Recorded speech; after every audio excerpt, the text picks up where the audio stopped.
سلام عرض ادب خدمت شما تریدرهای عزیز. امید که همگیتون جور صحتمند باشین. خب بخش اولی که برای شما ویدیوش ماندم و دیدین درباره ازی بود که چه قسم تریدرها هستن و انواع کدام تریدرها وجود داره و ما از کدام نوعش هستیم و چه قسم ما پیش میرم شخصا.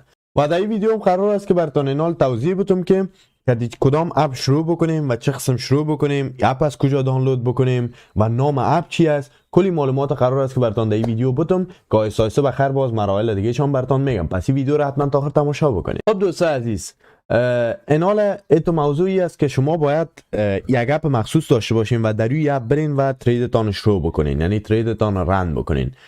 اینال گپ دهی است که اپای مختلف از برای از این کار هم شما میتونید در کامپیوتر ترید بکنین، هم میتونید که در همراه تلفن، یعنی هر اپی که شما همراه تلفن یعنی در تلفن باشه ترید بکنین، در کامپیوتر هم 100% اپش هست، یعنی میتونید دانلود بکنین و خلاصه ترید بکنین. من شخصا یعنی خودم که می 2-3 سال ترید میکنم، همراه کامپیوتر ترید کردیم ولی کم، ولی همراه تلفن من خیلی راحت هستم. یعنی همراه تلفن که بسیار سیمپل، بسیار راحت، یعنی زیاد تو آپشن ها نداره که شما کلیک کنین و سر در نبیارین. همراه تلفن بسیار راحت است. باز ما طریقه تلفنش رو برای شما نشان میدم که چرا همراه تلفن شما کدام اپ استفاده بکنید. خب میریم سر اصل مطلب.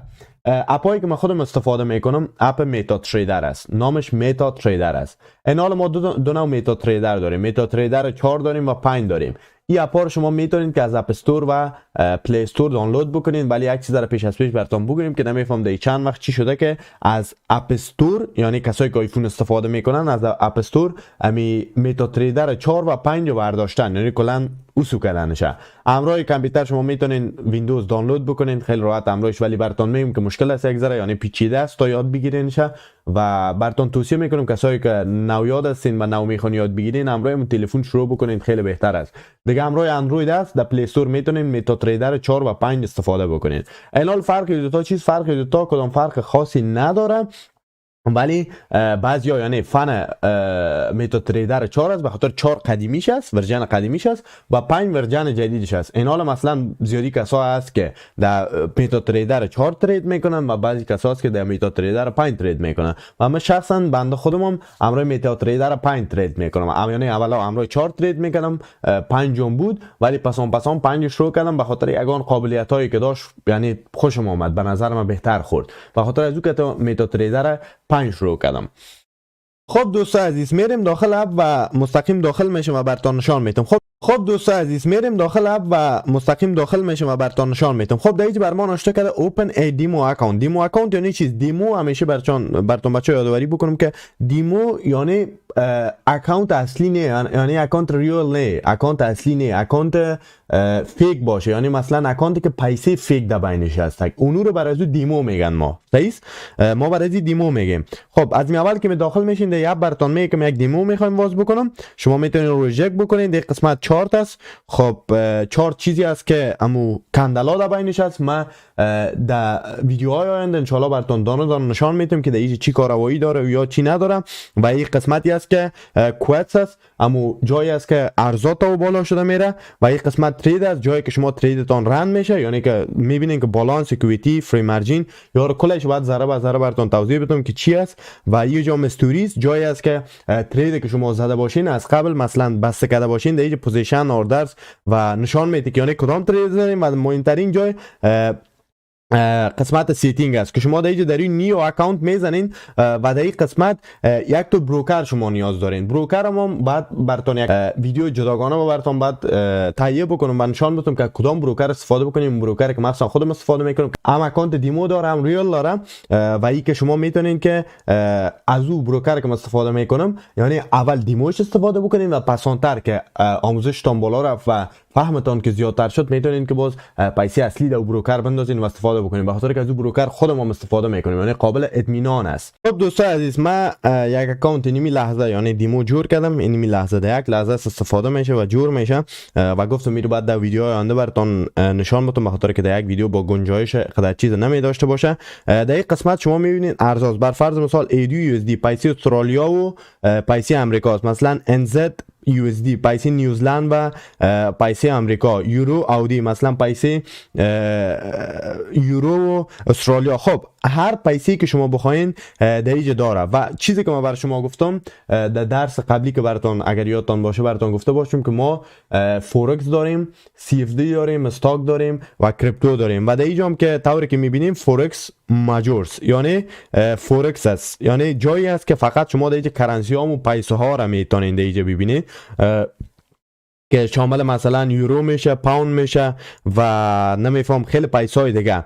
و غیر از این قسمت فورکس دیگه میبینین که سه مدل پیسه دیگه است. و اسپات متالز جایی است که شما میتونین که در اینجا حتی طلا و سیلور نقره را میتونین که شما ترید بکنین. مثلا یک از طلاست و او یکی دیگهش نقره است.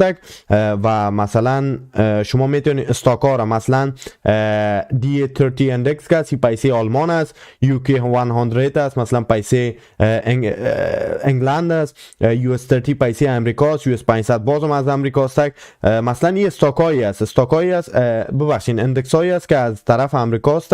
و این قسمت هم بچا تیل است، یعنی شما حتی میتونین تیل هم چیز کنین ترید بکنین. FX گروپ این هم جایی است که پیسه هم یورو بگیرین و این هم کریپتو است که بیت کوین، اتریوم و لایت کوین در این وجود داره. خب از ارزهایی است که داخل از استک بچا شما میتونین ببینین. و در این قسمت که ما برم چارت، مثلا چارت کلیک کنم و این قسمت سعی کنین به این قسمت یک چارت معلوم میشه، یعنی این معلوم میشه. و در اینجا چی است شما در اینجا میبینین که مثلا این قیمت به چه قدر پایین بالا میره و قیمت فعلا در کجا است. مثلا این حال ارزش من یورو یوزی رو بچه ها براتون بیارم. یورو یوزی طوری که میبینین این پیسه یورو دلار است. این پیسه یورویی است که فعلا من خودم بر فرض مثال در جرمنی زندگی میکنم و من یورو استفاده میکنم و این برای من بسیار مهم است. یعنی مثلا ارز یورو برای من مهم است که مثلا اگر قیمتش بالا باشه خب طبعا در دیگه جایا با قیمت بهتر تبادله میشه. یعنی مثلا در یک کشور خارجی که من برم یورو بهتر مثلا میشه استفاده بکنی ازش و چیزای بیشتری بخری،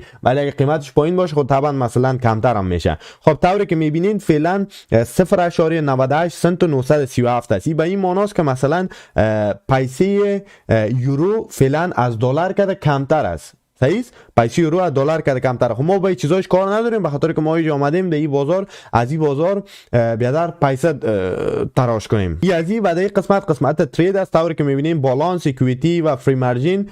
پیسه بالانس ما فعلا طوری که میبینید پیسه بالانس ما طوری که میبینید $3000 است، یعنی $3000 ما فعلا اضافه کردیم در اکانت. و این همون پیسه فیک است که ما براتون گفتم قسمت استوری، یعنی جایی که ترید کردین. طوری که میبینین مثلا تا ترید نکردیم و یعنی فقط نشته کرده بالانس 3000 ما دپوزیت کردیم. دپوزیت یعنی پیسه‌ای که ما داخل اکانت خود انداختیم. پروفیت پیسه‌ای است که مثلا شما چقدر فایده کرده باشین. سواب پیسه‌ای است که مثلا بر فرض مثال این شو دیگه شو مثلا من اینا یک ترید میکنم میمونم و میخوایم که فردایی رو بسته بکنم، یعنی شو تیر میشه و انا میخوایم که ترید خود بسته بکنم. این باعث از این میشه که یک سواب از ما بگیره. سواب چیزی یک پیسه یک فیصدی بسیار کم پیسه است که خلاصی شما دانه به دانه باز داینده کم کم میفهمید. و کمیشن چیز شما هر تریدی که میکنین یک کمیشن خوردم از پیشتان میگیره. یار دانه به دانه نیاز نیست که به توضیح بدم، ولی بازم براتون یک اشاره کردم که بیشتر بفهمین. و در این قسمت بر فرض مثال این حال شروع میکنیم. چه رقم مثلا ما میخوایم ترید بکنم. در این ترید در اینجا کلیک میکنیم. قسمت سیتینگ است، آبجکتس است، اندیکاتور است و ترید است. این قسمت سیتینگ خب سیتینگ ها رو براتون میگه که کندلا بگیر نمان یا مثلا این خطایی که میبینین این خطا مثلا سیتینگ هاش چه قسم باشه. در این قسمت سیتینگ طوری که میبینین میتونین که شما خودتون طراحی بکنین که چه قسم باشه چه قسم نباشه، چی چیزایی باشه مثلا در چارت ما چه چیزایی مثلا ولیوم میبینین مضاف میکنم بر فرض مثال یا یک چیزای دیگه مثلا اینی چیزا رو که مضاف کنم میبینین که یگان چیزا تغییرات آمد. بر فرض مثال در پایین صفحه یگان تغییرات یا آمد. خب یا بستگی به خودتون داره که شما چی چیزایی رو بخواین و چی چیزایی رو نخواین. و آبجکتس ابزاری است که شما از طریق از این میتونین یگان خطکشی یاد چارت بکنین. صحیح است؟ یگان خطکشی یاد چارت بکنین. این مو ابزار است که میتونین از این استفاده بکنین که پسان در ایام متوجه میشین و پسان بر از ایام یک درس دیگه اختصاص براتون میتونم و میگمتون. و اندیکاتورز هم خب چیزی است که ابزاری است بازم که ابزار کمک کردن، یعنی ابزاری است که مثلا از طرف خود این میاد براتون کمک میکنه که راه را، یعنی راه روند بازار رو براتون بهترتر تشخیص بده. مثلا این خطایی که میبینین آبی و سبز و سرخ، این اونمو اندیکاتورز است که ما خودم عد کردیم و درباره از این هم داینده ما براتون توضیح میدم. خب میرسیم به بخش مهمتر از همه. ما در چهار چی باید بکنیم و چه قسم خلاصه ترید خود رند بکنیم، شروع بکنیم.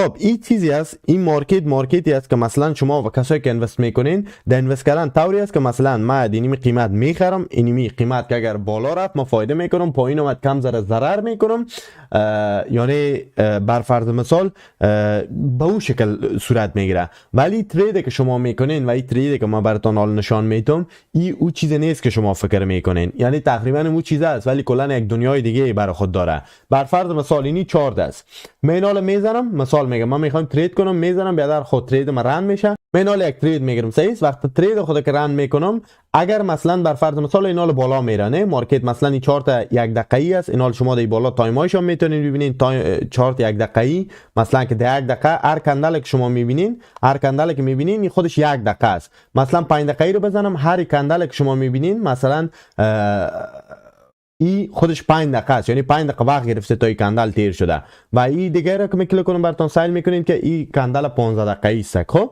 این حالا در اینجا شما طوری که میبینین سایل میکنین، در اینجا کندل سرخ داریم و سبز داریم. سبز به معنای عزیز که یعنی بازار بالا رفته پمپ کرده و سرخ معنای عزیز که بازار پایین آمده و دمپ کرده. خب این از این شما هر کندل میتونین کندل 1 ساعته رو ببینین، 4 ساعته رو ببینین، کندل 1 روزه، یعنی مثلا این کندل سبزی که میبینین 1 2 3 4 یعنی 4 روز اتفاق افتاده، یعنی 4 روز است که فعلا مارکت طرف بالا میره، یورو طرف بالا میره و این هم چارت هفته‌وار است، یعنی شما میتونید ببینید که در یک هفته چی اتفاقی افتاده. مثلا کندل 2 هفته یورو سبز بود، یعنی در 2 هفته یورو فقط طرف بالا آمده. و حتی میتونید کندل ماهانه‌اش ببینین، کندل ماهانه‌اش شما میتونید ببینین که کندل ماهانه یورو مثلا در چند ماه آخر کلا فکر کنید تقریبا 1 سال طرف پایین فقط آمده و این ماهی است که آهسته آهسته طرف بالا میره. خب این رو ما خواستم براتون بگویم که کندل چیست و 4 چیست ای ازی. و اینال شما بر فرض مثال یک ترید رند میکنین، اینال در اینجا ترید شما میگین که من شروع میکنم ترید خود رند میکنم و بر فرض مثال اینال بازار طرف بالا میره و میگم که مثلا من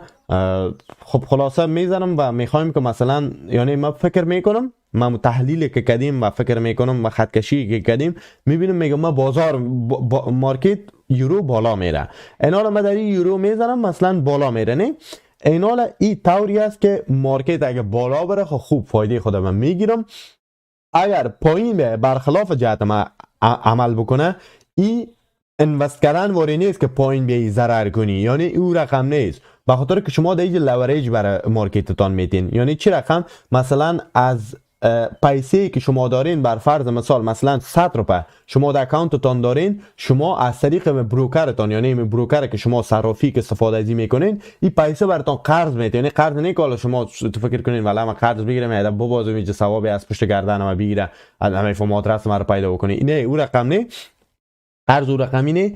ای یعنی اینمی سیستم اینمی شکل جور شده که برای شما لورج میده و قرض میده پیسه. مثلا پیسه شما 100 رو پس شما پیسه تون مثلا 10 برابر میکنه. بر فرض مثال پیسه 100 روپیه گیر شما رو 1000 میکنه، یعنی شما 1000 اجازه ازیر میده که شما مثل ازی واره، یعنی مثلا 1000 داشته باشین اون رقم ترید بکنین. شما مثلا اینا ترید رند میکنین، این گفتم بازار اگر بالا بره خوب، اگر پایین آمد برخلاف شما آمد، اون موقع در که فایده زیاد شما میکنین اما قدر ضرر زیاد هم میکنین. حتی بعضی وقتا باعث میشه که شما کال مارجین چن. کال مارجین هم خب چیزی است که شما لورج وقتی بگیرین، کال مارجین یعنی که مثلا ضرر شما به حد آخر رسیده، یعنی اکانتتان صفر شده. صحیح است؟ اینی کال مارجین است. کال مارجین چه و بالاخره بینی قسم شما اکانتتان لیکوید شوه و صفر شوه اکانتتان. خب به این شکل این صورت میگیره. دیگه من خواستم امروز براتون چیزایی مهمی بود که درباره از این اپ براتون نشان بدم که خلاصه شما در این ویدیو شما کندل بشناسین که کندل چیز، چارت بشناسین که چارت چیز و اندیکاتور میمونه و خلاصه اندیکاتور میمونه و و اون ابزارهایی که داخل استفاده کردن از این استفاده میشه او رو براتون میمونه. در جلسه بعدی من کوشش میکنم که براتون بروکر رو نشان بدم که کدام بروکر استفاده بکنین و چه قسم اکانت واز بکنین. به خاطر در یک ویدیو نمیشد، به خاطر در یک ویدیو من فقط بعد اپ براتون شناسایی میکنم و براتون نشان میدادم.